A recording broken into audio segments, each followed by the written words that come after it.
اقبال پہلے شکوہ کی زبان کھولتے ہیں اور شکوہ میں وہ اپنے دکھڑے بیان کرتے. صفائے دہر سے باطل کو مٹایا ہم نے، نوع انسانی کو غلامی سے چھڑایا ہم نے، تیرے کعبے کو جبینوں سے بسایا ہم نے، تیرے قرآن کو سینوں سے لگایا ہم نے، پھر بھی ہم سے گلہ ہے کہ وفادار نہیں، ہم وفادار نہیں، تو بھی تو دلدار نہیں.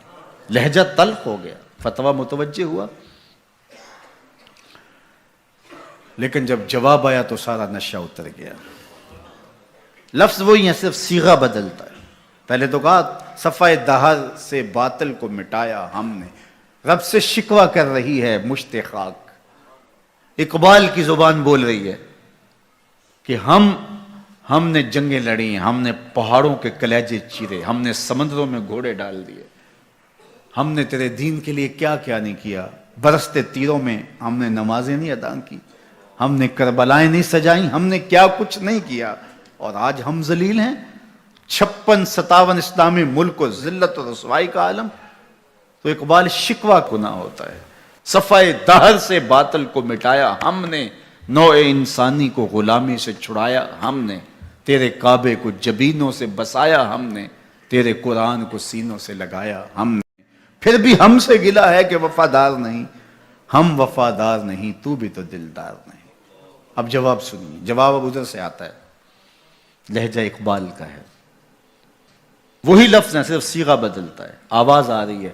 صفائے دہر سے باطل کو مٹایا کس نے، نوع انسانی کو غلامی سے چھڑایا کس نے، میرے کعبے کو جبینوں سے بسایا کس نے، میرے قرآن کو سینوں سے لگایا کس نے. تھے تو آبا وہ تمہارے ہی مگر تم کیا ہو، تھے تو آبا وہ تمہارے ہی مگر تم کیا ہو، ہاتھ پہ ہاتھ دھرے منتظر فردا ہو، ہر کوئی مست مئے ذوق تن آسانی ہے، تم مسلمان ہو یہ انداز مسلمانی. حیدری فقر ہے نئے دولت عثمانی ہے، تم کو اسلاف سے کیا نسبت روحانی ہے، وہ معزز تھے زمانے میں مسلمان ہو کر، تم خار ہوئے تارک قرآن ہو کر. کہا تم نے قرآن کو چھوڑ دیا ہوا ہے، عملاً چھوڑ دیا ہوا ہے.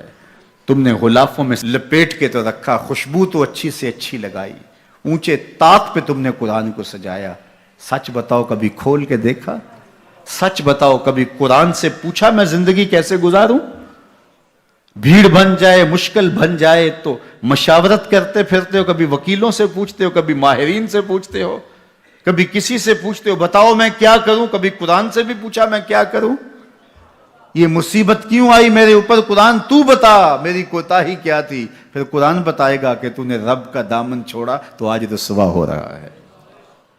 وَأَنْتُمُ الْعَالَوْنَ إِن كُنْتُم مُؤْمِنِينَ. آجا حضور کا غلام ہو جا، آج اس سے سر پہ عزتوں کا تاج رکھ دیتے ہیں. تو قرآن کی طرف اقبال نے بلایا اور ان کا سارا فکر و فلسفہ اس کے ارد گرد گھومتا ہے. بلکہ میں آپ کو ایک بات بتاؤں، یہ کسی نے نہیں کہی، یہ کتنی بڑی بات ہے. اقبال نے کہا کہ اگر میں نے قرآن کی تعلیمات سے ہٹ کے ایک حرف بھی کہا ہو تو قیامت کے دن حضور کے قدموں کا بوسہ نصیب نہ ہو. حضور مجھے آپ کے قدموں کا بوسہ نصیب نہ ہو اگر آپ کے سینے پہ اتری ہوئی کتاب سے ہٹ کے کچھ کہا ہو. اقبال ہی کہہ سکتے ہیں. تو ساری زندگی اقبال کی فکر کا محور قرآن رہا. اس کتاب سے جڑو گے تو زندگی پا جاؤ گے.